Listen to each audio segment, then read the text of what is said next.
আমাদের দোকানে foreman shop mobile নিয়ে অনেক ব্যস্ত।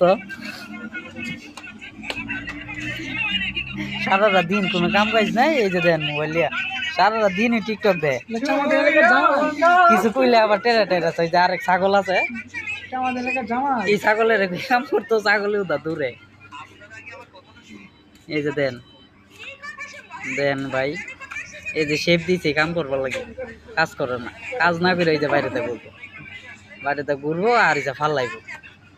আধারে থাকতে ভাল লাগে না, ওটা নাচবো আর খুঁচাইবো। আর একজন তো আছে, এই যে দেন সারাটা দিয়ে নিয়েছি একটার মধ্যে বয়ে থাকবো, বয়ে মোবাইল গুলি টিপবো। সব কাম করো, এই যে ছাগলে যাইতেছে কাম করতে, আবার আইবো দেখবেন। এই যে আরেকজন এই যে পড়ছে 1 ঘন্টা 2টা এই মোবাইল নিয়ে আবার আইছে। আর এই যে দেন মোবাইল টিপতেছে আর দেখতেছে। আমিও কমাইছ না, লগে বই আমিও দিই।